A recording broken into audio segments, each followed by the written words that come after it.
என்ன பேசுறது நீ பேசாத.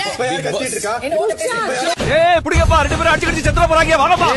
நீ வேற திங்ஸ் தொட்டா நானும் கைய வைப்பேன். ஆனா கெஸ்ட் மேல கைய வைப்பேன். என்னைய குத்துறியா? டேய் என்ன என்னைய குத்துறேங்கடா? விவேகம் தான் முக்கியம். சட்டு புட்டு ஸ்பாட்ட காலி பண்ணிட்டு நம்ம ஏரியா பக்கம் போயிடுவோம். பண்றேன். நிஜமாவே நான் இவ்ளோ கேவலமாடா இருந்தேன். நீ அது ரத்த கொதிப்பு என் மாமியாருக்கு ரத்த கொதிப்பு உச்சகல்ல உள்ள கள்ளப்பருப்பு ஃபீவர் வந்தா குடி சிரப் ஒத்துக்கிட்டே இருங்க வாங்குங்க கேளுங்க. எங்க பாருங்க எனக்கு என்ன பங்கு மாட்டிக்கிட்ட பங்கு. Hi all, welcome to Sakshi Sangeetha vlogs. இன்னைக்கு நம்ம என்ன பார்க்க போறோம்னா டே 31 பிக் பாஸ் ரிவ்யூ ரோஸ்டும் தான் பார்க்க போறோம். இன்னைக்கு நம்மள டே ஆரம்பிச்ச உடனே சாண்ட்ராக்கு வந்து சீக்ரெட் டாஸ்க் கொடுத்தாங்களே, ஒரே ஒரு ஆள் மொத்த வீடியோ கலங்கினதுதான் இன்னைக்கு நம்ம பார்க்க போறோம். ஆமா, கதற விட்டாங்க சாண்ட்ரா சீக்ரெட் டாஸ்க் மூலியமா. பிக் பாஸ் நீங்க வேற லெவல் தான். கரெக்டான ஆளா பார்த்து ஒரு சீக்ரெட் டாஸ்க் கொடுத்தீங்க பாத்தீங்களா? நான் நினைச்சேன் சாண்ட்ரா கிட்ட கொடுக்கும் போது சாண்ட்ரா வேலை பண்ண முடியாது, இது ஸ்மூத்தா போயிட்டு இது எப்படி இவங்க பண்ணுவாங்க, அது எப்படி பண்ண முடியும், வாய்ப்பே இல்ல. இல்ல ஆக்சுவலி நான் நேத்து நைட் பாக்குற வரைக்கும் கூட சாண்ட்ரா வந்து பண்ண ட்ரை பண்றோம் பாக்குறோம் அப்படின்னு இருந்துச்சு. ஆனா இன்னைக்கு வேற லெவல் குசும்புக்காரன் பிக் பாஸ். புள்ளையும் கிள்ளி விட்டு தொட்டிலையும் ஆட்டுவாரு அவரு. அப்படிப்பட்டவரு நம்ம பிக் பாஸ். சாண்ட்ரா சீக்ரெட் டாஸ்க்ல இறங்கிட்டாங்க, வேற லெவல்ல பண்ணாங்க. சீக்ரெட் டாஸ்க் இறங்கின உடனே போய் அவங்க வந்து விக்கல்ஸ் கிட்ட சொல்லிட்டாங்க, என்னால வந்து என் டீம்ல வாட்டர் மேலனை வச்சுக்க முடியாது, அவர் எனக்கு வேண்டாம் அப்படின்னு. ரொம்ப பொறுமையா வேலை பாக்குறாரு, ரொம்ப லேட்டா பண்றாரு, எல்லா ஒர்க்கையும் நானே அவருக்கு சொல்லி ஈச் அண்ட் எவ்ரி திங் சொல்லி கொடுக்குற மாதிரி இருக்கு, வேணாவும் வேணாம் அப்படின்னு. விக்கல்ஸ் என்ன சொல்றாங்க, இல்ல யாரா ஒருத்தர் தான் ஸ்வாப் பண்ண முடியும் அப்படின்னு. சரி அப்ப வாட்டர் மேலான ஸ்வாப் பண்ணுங்கன்னு போய் வாட்டர் மேலான கூப்பிட்டு வந்து பேசுறாரு. ஒத்துக்கிட்டா அது வாட்டர் மிலன் ஆயிடுமே, ஒத்துக்கிட்டா அதுக்கப்புறம் வாட்டர் மிலனுக்கு என்ன பெருமை? அவர் என்ன சொல்றாரு, இது பிக் பாஸ் கொடுத்தது, நான் சர்வ் கண்டிப்பா பண்ணுவேன். இல்லன்னா நீங்க சர்வ் பண்றதுல நிறைய கம்ப்ளைண்ட்ஸ் வருது கெஸ்ட் கிட்ட. நீங்க பெர்ஃபார்ம் கூட பண்ண முடியல, நான் வந்து நைஸா உங்களை வந்து வெளியில கூட்டு வந்துட்டு உங்களை பெர்ஃபார்ம் பண்ண வைக்கிறேன். இல்லப்பா வந்து இது பிக் பாஸ் கொடுத்ததுப்பா, அதெல்லாம் பண்ண முடியாதுப்பா அப்படின்ட்டு. சரி இப்ப தனியா பேசிக்கலாம், நீ இவங்களை கூப்பிட்டு பேசுறாங்க. இங்க பாருங்க அவர் பண்ண முடியாதுன்னு சொல்றாரு. அப்படியும் போது இவங்க என்ன சொல்லுவாங்கன்னா, என்ன எப்படி பண்றீங்க, எல்லாமே சமைக்கிறதுனா எல்லாமே பண்றதுனா, ஆனா கிரெடிட்ஸ் மட்டும் இதுங்க 2 பேர் எடுத்துக்குதுங்க. வியானா குட்டி நீ தானே சமைச்ச, வியானா குட்டி இதை நீ ஏன் போய் சர்வ் பண்ணு வியானா குட்டின்றாங்க. அப்ப இத்தனை வாட்டி நான் சமைச்சு நான் போய் சர்வ் பண்ணனா, எல்லா 2 நாளும் இவங்க தானே சர்வ் பண்றாங்க, அதுக்கு ஏதாவது கிரெடிட்ஸ் எனக்கு கொடுக்குறாங்களா? என்னமோ நான் அடுத்த தடவை நான் போனா ஸ்டார் எனக்கு வாங்கிடும்ன்ற மாதிரி இதுங்க 2 பண்ணுதுங்க. அது எனக்கு சுத்தமா பிடிக்கல, அதனால இதுங்க 2 எனக்கு வாட்டர் மெலனா மாத்திருங்க அப்படின்னு. வியானா கூட எனக்கு பிரச்சனை கிடையாது, வாட்டர் மெலனா மாத்திருங்கன்னோடனே இது 2 பிரச்சனை வந்துட்டு இருக்கும்போது திடீர்னு பாத்தீங்கன்னா பிரியங்கா உள்ள என்ட்ரி கொடுத்துருவாங்க. நைட் 2:30 மணிக்கு பிரியங்காவோட என்ட்ரி. அவங்க ஷோ முடிச்சுட்டு உள்ள வராங்க. உள்ள வந்தோடனே இவங்க என்ன பண்ணிட்டாங்க, முன்னாடியே போய் சாண்ட்ரா வேற நீங்க ஒத்துக்க மாட்டீங்க கிச்சன் வேற க்ளோஸ் பண்ணி வச்சுட்டு வந்துருவாங்க. இவங்க உள்ள வந்து பார்த்தா கிச்சன் க்ளோஸ்ல இருக்கும். என்னங்க எனக்கு ரொம்ப பசியா இருக்கு, 24 hours சொன்னாங்க. பார்த்தா கிச்சன் க்ளோஸ்ல இருக்கணும்னு அங்க இருந்து எல்லாரும் இல்ல மேம் ஓப்பன் மேடம், இப்படி திருப்பினா ஓப்பன் மேடம் அப்படின்னு ஓப்பன் பண்ணி அப்படின்னு அங்க வந்து சாண்ட்ரா வந்து இல்ல மேடம் நான் தான் சீஃப், நான் தான் இந்த டாப் ஷெஃப், நான் சொல்றேன் கிச்சன் க்ளோஸ்ட் அப்படின்ட்டாங்க.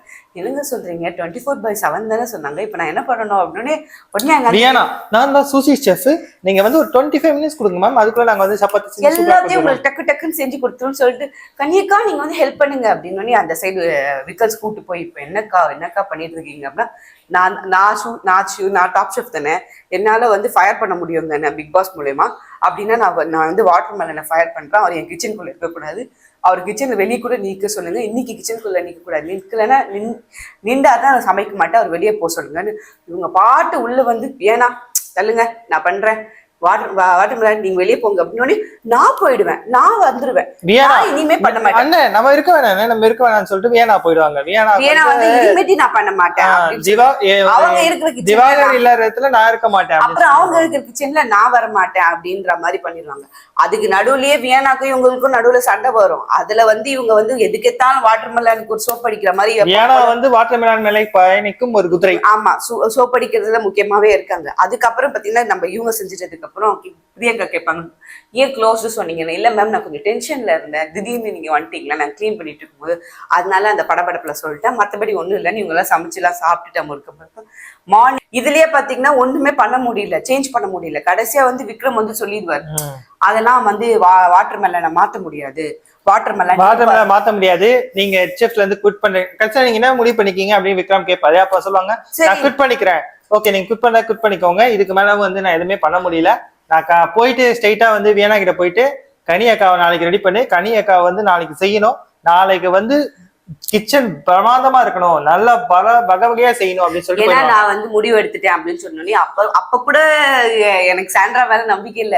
ட்ரை பண்றேன் ட்ரை பண்றேன் பிக் பாஸ், நான் ட்ரை பண்றேன் அப்படின்னு தான் சொல்லிட்டு இருந்தா. மறுநாள் காலையில பாக்குறோம் வேக்கப் சாங்க்கு அப்புறம் எல்லாரும் காஸ்டியூம் போட்டு ரெடியா இருக்காங்க, சாண்ட்ரா மட்டும் காஸ்டியூமே போடல, அவ அப்படியே அவ ஓன் ட்ரெஸ்ல போட்டு சுத்திட்டு இருக்கா. வந்து கேட்பாங்க நம்ம இவங்க கேட்பாங்க, அப்ப வந்து மஞ்சுரி அந்த பக்கம் வருவாங்க, இன்னும் இவங்க மட்டும் காஸ்டியூமே போடாம இருக்காங்க. அப்ப சொல்லுவாங்க மேடம் நான் குவிட் பண்ணிட்டேன் மேடம். உடனே வந்து நம்ம மஞ்சுரி மேடம் கேட்பாங்க கெஸ்ட் வந்து எம்ப்ளாயி மட்டும் தான் வந்து ஹோட்டல்ல இருக்கணும் முடிவு பண்ணிருக்காங்க, இவங்க எம்ப்ளாயி இல்லைன்னா அப்புறம் எதுக்கு இவங்க இருக்காங்க, இதை பத்தி என்னன்னு பாருங்க. பாரு வந்து இருங்க மேடம் நாங்க மேனேஜர் கிட்ட செக் பண்ணலாம் சொல்லுவாங்க, உங்களோட ட்ரெஸ் எல்லாம் திருப்பி கொடுங்க இல்லைன்னா உங்க சம்பளத்தை இருந்து புடிச்சுப்போம் அப்படின்னு தேவையில்லாத ஒரு வார்த்தை வர புடிச்சுக்கோ. அப்புறம் நீங்க எல்லாத்தையும் லவ் தீட்டு போலான்னு நினைக்காதீங்க, நான் லவ் தீட்டு போறணும் சுருட்டிட்டு போறேன் எது பண்ணிட்டு போறணும், நான் என்ன வேணா பண்ணிட்டு போறேன், நான் இங்கேதான் இருப்பேன் அப்படின்னு இவங்க கெஸ்ட் நடந்துக்கிட்டு உட்கார்ந்துன்னு இருப்பாங்க, இவங்க நடந்துக்கிட்டே இருப்பாங்க தும்பிக்கிட்டே இருப்பாங்க. ஏங்க தும்புறீங்க, தும்பாதீங்க அப்படி கெஸ்ட்டுக்கு ரொம்ப எரிச்சலா இருக்கும்னா நான் அப்படிதான் தும்புவேன், நான் இப்பதான் மாத்திரை போட்டிருக்கேன், எனக்கு கொஞ்ச நேரம் 10 நிமிஷம் ஆகும் சரியாக அப்படின்னு தும்பிட்டே இருவேன். போயினே பக்கத்துல அந்த சட்னியில முடியில இருந்து எடுத்து போட்டோமே அதை சொல்லிட்டீங்களா அவங்க கிட்ட? முடியில எடுத்து போட்டுதான் உங்களுக்கு கொடுத்தோம் அப்படின்னு அவங்க ஷாக் ஆயிடுவாங்க. பாவீங்களா இதை வேற நம்ம சாப்பிட்டோமே சரி அது அப்புறம் என்னோட குயிட்டு எல்லாம் கொடுக்க சொல்லுங்க அப்படின்னுவாங்க. எங்க யாரு வச்சிருக்காங்க, நீ கெஸ்ட் கிட்ட கொடுத்துருக்கீங்களா, அதெல்லாம் என் டவல் எங்க போயிட்டு தான் வாட் பிரியங்கா யூஸ் பண்ண டவல். ஆமா நான் யூஸ் பண்ண டவல் தான் அப்படின்னு பிரியங்கா டென்ஷன் இல்லை. நீங்க என்ன சொன்னீங்க ஃப்ரெஷ் டவல் தானே சொன்னீங்க, எடுத்து பார்த்தா நேம் நேம் ஒரு எமின்னு வர நேம் எழுதிருக்கோம். அது அப்ப அப்புறம் இன்னொரு ஃப்ரெஷ் டவல் கொண்டு வந்து பிரியங்கா கிட்ட கொடுத்து பிரியங்காவை சமாதானப்படுத்துவாங்க. அப்ப வந்து தீபக் ஒரு வர சொல்லுவாங்க இவங்க வந்து இவங்க என்னென்னலாம் தப்பு பண்ணாங்களோ அதெல்லாம் ஒன்னொன்னா சொல்லிட்டு இருக்காங்க. இப்ப எனக்கு சொல்றது பிரச்சனை கிடையாது, உண்மையா இருந்துச்சுன்னா நம்ம அதை சாப்பிட்டு இருக்கோமே நாம என்ன பண்றதுன்னு சொல்லிட்டு அப்பதான் வந்து மஞ்சுரி சாப்பிட்டு இருப்பாங்க, ஆம்லேட் சாப்பிட்டு இருப்பாங்க.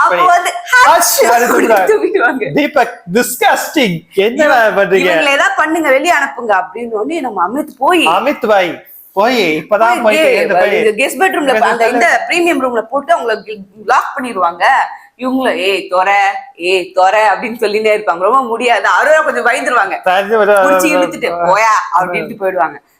அப்புறம் பாத்தீங்கன்னா தூக்கி வெளியே போடலாம், வாங்கடா எல்லாரும் வாங்க, எல்லாரையும் உங்களை தூக்கி வெளியே போடலான்னு திவ்யா வந்துருவாங்க. யாரை கேட்டு தூக்கி வெளியே போடலான்னு சொல்றது, அது எப்படி தூக்கி வெளியே போட முடியும், இது என்ன ஒரு நியாயமான விஷயமா இருக்கு தூக்கி வெளியே போடுறதுல, இப்படிலாம் யாராச்சும் பேசுவாங்களா அப்படின்னு. இல்ல கெஸ்ட் இருக்காங்க திவ்யா, நீங்க எப்போ ஏன் திவ்யா ஆடேங்க அப்பா இப்பதான் உங்களுக்கு கெஸ்ட் கண்ணுக்கு தெரியுறாங்களா, நேத்து ஒருத்தரகிட்டே வந்து கெஞ்சினேன் என்னடா கெஸ்ட் இருக்காங்க. அப்ப ஒருத்தர் சொன்னா அவங்க கிளம்பி போயிடுறான்னு சொல்றாங்கடா, செக் பண்ணிட்டு போட்டோம் நாங்க இப்படிதான் பண்ணுவோம்னு அன்னைக்கு ஒருத்தர் சொன்னானே. அப்ப அவன் யாரு சொன்னா துஷாரு அப்புறம் வந்து நான் தான் சொன்னேன் பாத்தியா அவனே சொன்னேன்னு ஒத்துக்கிறான் அப்படின்னு. இவங்க ரொம்ப இது பண்ணி இப்படிதான் இருக்குது உங்க இதெல்லாம் கேவலமா இருக்குன்னு துஷாருக்கும் திவ்யாக்கும், துஷார் யாருக்கிட்டயும் எகிரி போகாது, துஷார் வேணே திவ்யா போவார். அதுக்கப்புறம் பிக் பாஸ் கூப்பிட்டு எல்லாரையும் உட்கார வச்சு கேட்பாங்க. தீபக் வந்து ரொம்ப டென்ஷன் ஆகி பொட்டி படிக்கலாம் கட்டிட்டு வந்து உட்கார்ந்துருவாரு. கட்டிக்கு வந்து இல்ல பிக் பாஸ் என்னால சுத்தமா முடியல, நான் ரொம்ப டிசப்பாயிண்ட் ஆயிட்டேன், இந்த இடத்த விட்டு நான் கிளம்புறேன். பிக் பாஸ் வந்து சாரி கேட்டு நீங்க கொஞ்சம் வெயிட் பண்ணுங்க, நான் உங்க கிட்ட பேசிட்டு வரேன் அப்படின்னு சொல்லிட்டு விக்ரம் நீ தான் மேனேஜர் தயவு செஞ்சு என்னன்னு பாரு அப்படின்னு எல்லாரும் வந்து உட்கார்ந்துருவாங்க. மட்டும் உட்கார மாட்டேன். எனக்கு வந்து உங்களுக்கு என்ன வேணும், எனக்கு வாட்டர் தூக்கணும், எனக்கு வந்து பார்வதியை டிஸ்மிஸ் பண்ணணும். ஏன்னா அவன் வந்து என்ன லவ் டீட்டு போன்னு சொல்லிட்டு அந்த வார்த்தை எனக்கு தப்பான வார்த்தை, எனக்கு பார்வதி டிஸ்மிஸ் பண்ணணும்னு விக்ரம் தெரிஞ்சு பார்வதி டீம் நல்லதுக்காக நீ உன்னோட இதை விட்டுட்டு போ அப்படின்னா என்னையே நீங்க சொல்லாதீங்க, என்னால பண்ண முடியாதுன்னு விக்கல்ஸ் பேட்ச கழட்டி நான் ரிசைன் பண்றேன் அப்படின்னு ரிசைன் பண்ணிடுவாரு விக்கல்ஸ். ரிசைன் பண்ண உடனே அப்ப வந்து பிக் பாஸ் சொல்லுவார் ரிசைன் பண்ணிட்டீங்களா, ஆர் யூ ஷூர்னா ரிசைன் பண்றேன்னு. இப்ப கெஸ்ட் கிட்ட போவாங்க, கெஸ்ட் நீங்க கொஞ்ச நேரம் உள்ள இருங்க, நான் என் டீம் கிட்ட பேசிட்டு நீங்க இருக்கணுமா இல்லையான்னு நான் சொல்றேன், நான் உங்ககிட்ட 19 தடவை சாரி கேட்டுக்கிறேன்னு பிக் பாஸ் சொல்லுவார்.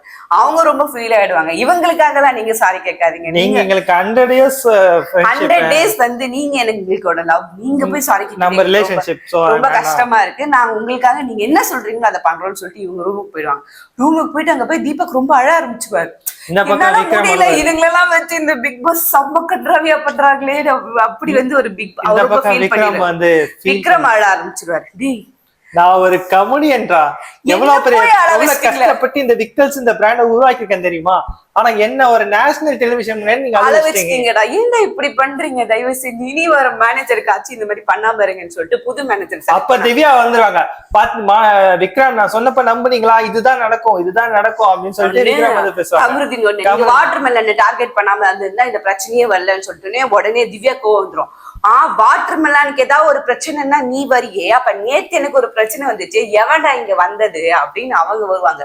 ஏய் நீ தேவையில்லாத வார்த்தையெல்லாம் பேசுறீன்னா அப்படின்னா, யாரு நான் தேவையில்லாத வார்த்தை பேசுறேன், இந்த ஷோக்குள்ள என்ன பேசணும் ஏது பேசணும்னு தெரியாத நீ வந்து என்கிட்ட சொல்லலாமான்ற மாதிரி அவங்க கத்த ஆரம்பிச்சு. ஒரு பக்கம் கெமி எரிஞ்சு நம்ம கெஸ்ட் இருக்காங்க, ஐ மீன் பிக் பாஸ் கூப்பிட்டுருக்காங்க, எல்லாம் பிக் பாஸ் உட்காருங்க, உடனே இவ்வளவு கோவம் திவ்யா பிக் பாஸ் கூப்பிட்டு இது வரைக்கும் உட்காரப்பதான் அப்பதான் வந்து ஒத்தி ரெஸ்டும் போவா, அப்பதான் ஒத்தி வந்து அந்த அப்படின்னு சொல்லிட்டு இதெல்லாம் சொல்லிட்டு இருப்பாங்க. அதுக்குள்ள துஷாருக்கு இவருக்கு வர முட்டிக்கும், எச்சு தெரியாம பேசுது அப்படின்னு ரெண்டு பேரும் அப்படி என்ன ஆம்பளை பசங்க வந்து எகிரிட்டு வந்தா கேர்ள்ஸ் வந்து இப்படி நடங்கிட்டு போயிடும் நினைக்கிறேன், அவளுக்கு மேல எகிர்றா, என்னடா பண்ணுவேன்ற மாதிரி எகிரிட்டு.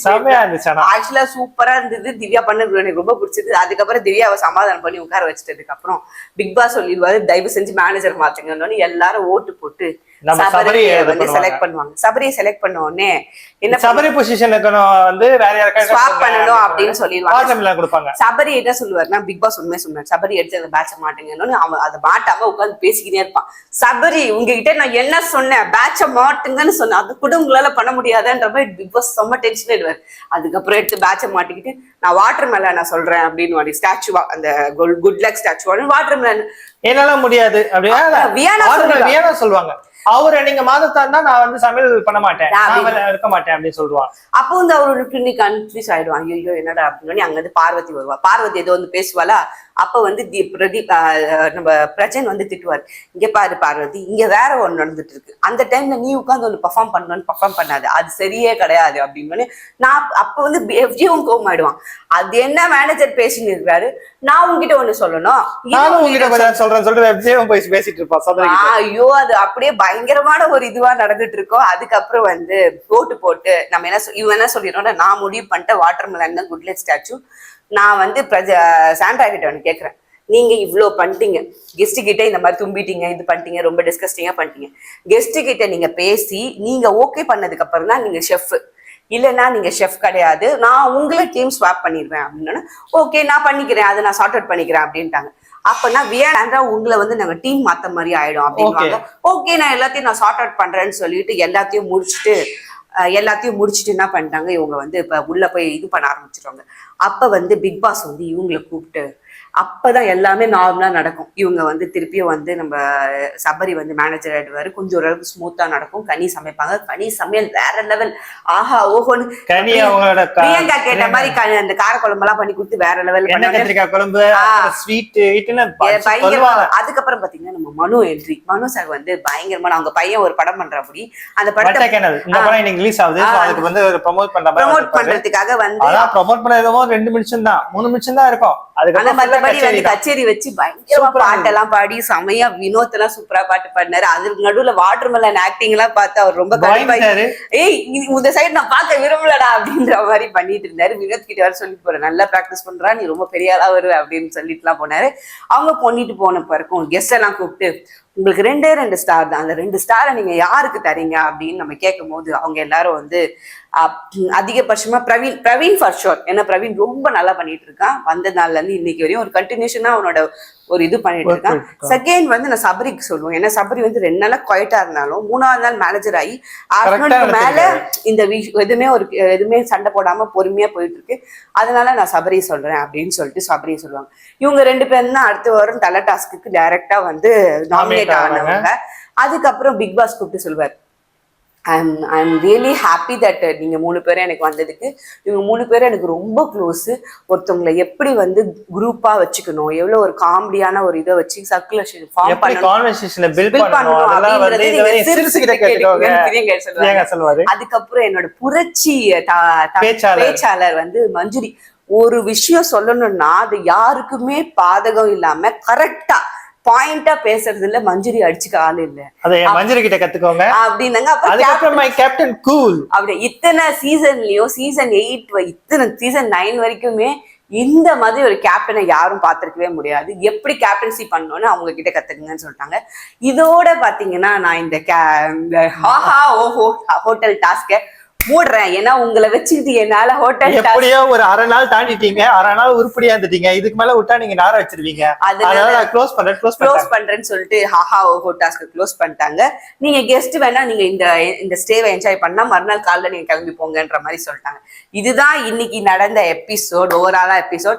எனக்கு இந்த ஓவராலா 1 வீக் ஆஃப் ஆஹா ஓஹோ ஹோட்டல்ல பார்க்கும் போது எனக்கு எப்படி இருந்துச்சுன்னா, ஃபர்ஸ்ட் டே ஆஃப் திவ்யாவோட மேனேஜ்மெண்ட் ரொம்பவே நல்லா இருந்துச்சு. அவ வந்து மேனேஜர் ரோல்ல இருந்து இறங்கி எல்லா வேலையும் பண்ணா. அத சொல்லிதான் அவங்களை குத்துனாங்களே வேற. சூப்பரா பண்ணா, பயங்கரமா இறங்கி வேலை பார்த்தா. ஆனா வந்து யாருமே அவளை வந்து ஒரு கோஆர்டினேட் பண்ணல. நீ வந்து ஒரு வைல்ட் கார்டு சொல்லிலாம் நாங்க கேட்க மாட்டோம் அப்படின்ற மாதிரியே ஒரு இதுல போய் அவ மாறிட்டா. ரெண்டாவது வந்து நம்மளோட விக்கல்ஸ் வந்தாரு. விக்கல்ஸ் வந்த போது அவனுங்க என்ன பண்ணானுங்கன்னா, திவ்யா நீ உனக்கு பண்ணாததெல்லாம் நாங்க விக்கல்ஸுக்கு பண்றோம் பாரு அப்படின்னு மாதிரிதான் பண்ணானுங்க. லிட்ரலி அப்படிதான் பண்ணாங்க.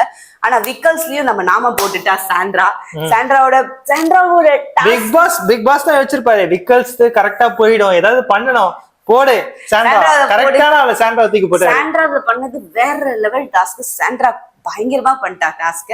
அதுக்கப்புறம் வந்து சபரி ஒரு அளவுக்கு டாஸ்க் பண்ணிட்டா. அப்படி இதுதான் எனக்கு ஓவரால் இருந்தது. எனக்கு இந்த ஓவரால் எபிசோட்ல வந்து எனக்கு பிடிக்காத 2 பேர்னா எனக்கு வியானா பிடிக்கவே இல்லை. அவ வந்து எல்லாரோட ஒரு நல்ல இது வந்து ஒரு ஸ்டீலர் மாதிரியே எனக்கு இருந்தா. யாரா ஒண்ணு நல்லா பண்ணி வச்சா ஸ்டீல் பண்றது அவதான் இருந்தது. ஓகேவா, ஒரு பெருமையை ஸ்டீல் பண்ற மாதிரியே இருக்கு. எப்ப பார்த்தாலும் இல்ல அவங்க கஷ்டப்பட்டு வந்து மீன் எல்லாம் செஞ்சு பொரிச்சு கொடுத்தாங்கன்னா, மீன் கழுவுன முட்டை ஆம்லெட் போட்டு கொடுத்தாங்க, நான் முட்டை உடைச்சு கொடுத்தேன், நான் கை கழுவுறேன். என்னமா நீ கடவுளே அப்படியே வந்து எல்லா அவ போய் அன்னைக்கு வந்து கேசரி வெட்டல வந்து கேசரி அவ போய் இது பண்ணுவா. கேசரி பண்ணலாம் முடி வெட்டுறதே பாத்தீங்கன்னா சாண்ட்ரா தான். அப்ப நான் பண்றேக்கா சொல்லி இது பண்ணுவா. அங்க போய் என்ன சொல்லிட்டா, கேசரி அவங்க பண்ண வேணாம்னு சொன்னாங்க, நானே எடுத்து பண்ணேன் அப்படின்னு சொல்லிட்டான். அப்படி எல்லா கிரௌனையும் தூக்கி அவ தலையில வைக்கணும்ன்ற மாதிரி. அதுக்கப்புறம் பாத்தீங்கன்னா இவ எப்படின்னா, யாரு வந்து அவளுக்கு தெரிஞ்சு போச்சு. அவ ஒரு வார்த்தை பேசிட்டே இருக்கும் போது லைவ்ல சொல்லுவா, அண்ணே உனக்கு தானே நிறைய ஃபாலோவர்ஸ் இருக்கு, அதனால தானே உங்ககிட்ட வந்து எல்லாரும் வந்து வம்பு இருக்கிறாங்க. இப்ப இந்த ஃபாலோவர்ஸ பத்தி கரெக்டா நோட் பண்ணீங்கன்னா, இந்த 19% யாருமே பேசுறது இல்ல, இவதான் மட்டும் தான் பேசுறா. அப்போ ஃபாலோவர்ஸ பத்தி யாருமே பேசிருக்க மாட்டாங்க. நம்ம வியனா மட்டும் தான் வந்து ஃபாலோவர்ஸ பத்தியே பேசிருப்பாங்க. ஆக்சுவலா அதுதான் வந்து அந்த டாஸ்க்ல கூட யார் வந்து யார வந்து பந்தயம் அடிக்கிற குதிரை, அதாவது ஜெயிக்கிற குதிரை மேல பந்தயம் பாக்குறாங்க இருப்பாங்கல்ல, அப்ப கூட ஜெயிக்கிற குதிரைன்னு யார இவ சொல்லுவானா, இவதான் வந்து சொல்லுவாங்க, யாருமே சொல்ல மாட்டா. சோ இதுல இருந்து என்ன தெரியுதுன்னா, வியனா வந்து நம்ம வாட்டர் மெலான் கிட்ட இருந்தா நமக்கு வந்து அவரை வந்து சப்போர்ட் பண்ணா நமக்கு வந்து இது இருக்கும். அதுல வேற அவங்க ஒரு கேம் ஆடுவாங்க, சப்போர்ட் பண்ண தெரியாத மாதிரி நாயத்துக்கு விளையாடுறேன், நான் வந்து இவங்க ஒரு 2 குரூப்ல இருக்காங்க. வியானா வந்து விக்கல்ஸ் சௌபிக்ஷா அவங்க ஒரு குரூப்ல இருக்காங்க. பார்வதி வாட்டர்மெலான் இவங்க 3 பேரும் சேர்ந்து ஒரு குரூப்ல இருக்காங்க. ஆனா ஒரு போர்வை ஒண்ணு போதிப்பாங்க, நான் நாயத்துக்காக இருக்கேன், நான் உண்மைக்காக இருக்கேன்னு ஒரு போர்வை. எனக்கு அந்த விஷயம் எனக்கு சுத்தமா பிடிக்கல. எனக்கு இதுல வேற பிக் பாஸ் ரொம்ப வியானா இது பண்றாரு, ஏனே தெரியல. அது கொஞ்சம் இதுவா இருக்கு. ஆனா ஓவராலா வந்து இப்ப பாக்கும்போது இந்த வாரம் ரொம்ப சர்ப்ரைசிங்கி பாரு வந்து கொஞ்சம் நல்லாவே பண்ணாங்க. ஆமா, பாரு கொஞ்சம் வந்து என்ன சொன்னாங்கன்னா, மஞ்சள் சொன்னாங்க, இந்த வாரம் தான் ஃபர்ஸ்ட் டைம் பாரு தெரியாம ஏஎம் தெரியுறாங்க. இந்த பாரு ஏஎம்மாவே இருந்தாங்கன்னா, அதாவது இப்படி காமாவே இருந்தாங்கன்னா, எல்லாருக்கிட்டையும் யுனைட்டியா இருந்தாங்கன்னா அவங்க நிறைய ஸ்டார்ஸ் கிடைக்கும்னு சொல்லிட்டு ஒரு கிளைலண்டா ஒரு இன்ட் கொடுப்பாங்க. ஆனா பாத்தீங்கன்னா எனக்கு தெரிஞ்சு வந்த கெஸ்ட் எல்லாமே பாரு பத்தி நிறைய ஒரு பாசிட்டிவான தாட் சொன்னாங்க. பாரு தான் ஒரு ஷோல ஸ்டீலர், அவ தான் அந்த ஷோவே தூக்கிட்டு போறா. பாசிட்டிவா நெகட்டிவ் அவ வந்து ஷோவை ரன் பண்றா. அவ மட்டும்தான் ஒரு கண்டென்ட் கொடுக்குறான்ற மாதிரி பண்ணிட்டாங்க. ஆல்ரெடி பார்வதி எப்படி ஃபிளையிங்ல தான் இருப்பா. இதெல்லாம் சொல்லிட்டீங்கன்னா கொஞ்சம் ஓவரா பண்ணுவா. தெரியல அடுத்த வாரம் என்ன நடக்குது இல்ல நாளைக்கு என்ன நடக்குதுன்றத நம்ம பொறுமையா பார்ப்போம். வந்து யாரு ஜெயிலுக்கு போறா இல்ல யார் ஜெயில் டாஸ்க் இருக்கா இல்லையான்றது நாளைக்கு பார்க்கலாம். Until then, bye from Sassy Sangeeta. இந்த வீடியோ உங்களுக்கு பிடிச்சிருந்துச்சுன்னா லைக் பண்ணுங்க, ஷேர் பண்ணுங்க, கமெண்ட் பண்ணுங்க. Bye bye.